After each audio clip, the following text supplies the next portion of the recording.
Bem-vindo à 196ª edição do programa Pedindo Luz, cujo tema hoje é O Escravo que Orava. A escravatura nos Estados Unidos foi uma instituição legal de escravização, principalmente de africanos e afro-americanos, chegando ao seu auge nos séculos XVIII e XIX. Em 1865 havia mais de 4 milhões de afro-americanos em condições de escravatura. No sul dos Estados Unidos, em 1860, eles eram 3 milhões e meio, 31% da população. 25% da população branca no sul tinha pelo menos um escravo a trabalhar para si de forma permanente. No país como um todo, antes da Guerra Civil começar, cerca de 8% das famílias de americanos brancos tinham escravos. Em 1863, o famoso presidente Lincoln assinou a Proclamação de Emancipação, que efetivamente libertava todos os escravos do sul. E em 1865, a Constituição americana aboliu a escravatura em todo o território dos Estados Unidos. Quero agora contar-te a história de um escravo que viveu nesse período negro e triste da história americana e como a verdade do Evangelho pode transformar tudo e todos, mesmo nos enquadramentos que nós podemos imaginar serem os mais impossíveis, entre aspas. Oro para que também tu experimentes tal transformação. Certa ocasião, naquele tempo esclavagista, um americano, dono de escravos, ao comprar mais um, perguntou ao vendedor: diga-me honestamente, quais são os defeitos deste escravo? O vendedor respondeu: não tem nenhum defeito, que eu saiba, exceto um. Ele ora. O quê? Pode dizer de novo? Será que eu percebi bem? O único defeito que eu saiba que ele tem é que ele ora. Ele faz orações. Ah, exclamou o comprador, isso não me agrada, mas sei de algo que o vai curar celeramente desse mal. Então, na noite seguinte, Cuffy, assim se chamava aquele escravo, foi surpreendido na plantação pelo seu novo patrão, quando ele orava a Deus pelo seu novo dono e também pela sua esposa e pela sua família.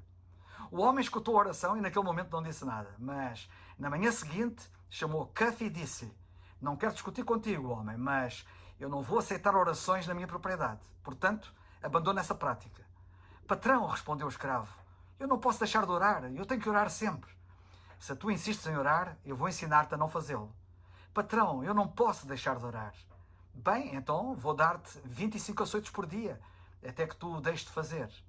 Patrão, ainda que me açoite 50 vezes, eu tenho que orar. Pois, por causa de toda a tua insolência com que tu respondes ao teu patrão, vais receber já os açoites. Então, amarrando-o, aceitou-o 20 vezes e perguntou-lhe se iria orar de novo. Sim, patrão, os cristãos oram sempre. Não podem deixar de orar. E eu sou cristão. O patrão fitou-o assombrado. Não podia entender como é que aquele pobre homem poderia continuar a orar quando o ato não parecia trazer-lhe nenhum benefício, causando-lhe simplesmente problemas, antagonismo, perseguição, opressão. Entretanto, aquele dono de escravos contou à sua esposa o que tinha acontecido. E ela disse-lhe: por que não permites que o pobre homem continue a orar e ore? Ele cumpre muito bem o seu trabalho. Ele é um excelente trabalhador. Não nos interessa o tema da oração, mas não há nada de mal em deixá-lo orar, sobretudo se continua a realizar tão bem o trabalho que faz. Mas não me agrada, respondeu o marido. Fiquei tremendamente espantado com a reação dele. Se tivesses visto como ele me olhava, continuou ele. Estava com raiva? Perguntou ela. Não, isso não me incomodaria. Não me incomodaria absolutamente nada, se fosse esse o caso. O que me tem incomodado muito, muito mesmo, é que depois de o ter açoitado, ele olhou-me com lágrimas nos olhos, como se tivesse mais pena de mim do que dele próprio. Naquela mesma noite, este amo opressor não conseguiu dormir. Dava voltas na cama de um lado para o outro, lembrava-se dos pecados que o atormentavam, lembrou-se que havia perseguido um santo homem de Deus. Levantando-se da cama, acordou a esposa e disse-lhe: podes orar por mim?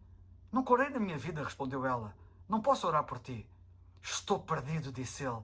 Se alguém não orar por mim, eu não consigo orar por mim mesmo e este tormento não me larga. Não conheço ninguém na plantação que saiba orar a não ser Cuffy, disse a esposa. Então resolveram chamar o escravo. Quando ele chegou, ele pegou na mão do escravo e perguntou-lhe: Cuffy, podes orar por mim?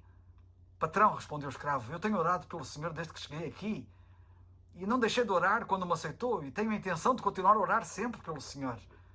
Cuffy pôs-se de joelhos e orou por ele mais uma vez, derramando a sua alma marejado em lágrimas. E o resultado foi que tanto o seu amo como a esposa dele se converteram genuinamente a Cristo. Este crente negro não poderia ter conseguido isto sem fé. Sem fé, não teria aguentado a sua decisão e teria desistido, provavelmente exclamando: patrão, desisto de orar, não suporto os açoites do homem branco. Mas, por causa da perseverança da sua fé, o Senhor honrou-o e deu-lhe a alma do seu amo como recompensa. Eu também oro por ti. Estás nas minhas orações. Antes de gravar esta missiva, orei por ti para que Deus te dê ouvidos de ouvir e um coração voluntarioso, para creres no seu Evangelho de salvação. Tenho proclamado aqui muitas vezes e vou continuar a fazê-lo até que também tu te convertas a Cristo e eu tenha a alegria da tua salvação. Vou perseverar na oração. Não posso comparar, evidentemente, àquele escravo cuja fé e ousadia foram fantásticas, únicas, mas ambos, ele e eu, temos algo em comum que quero que neste momento capitalize para Deus e para teu próprio benefício. Não rejeites a salvação eterna que só podes obter em Cristo. A Bíblia é sobre esta matéria muito clara.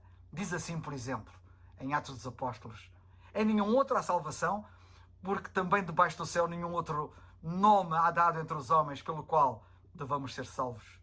Ressalto aqui o que a Bíblia diz e ressonantemente faço eco.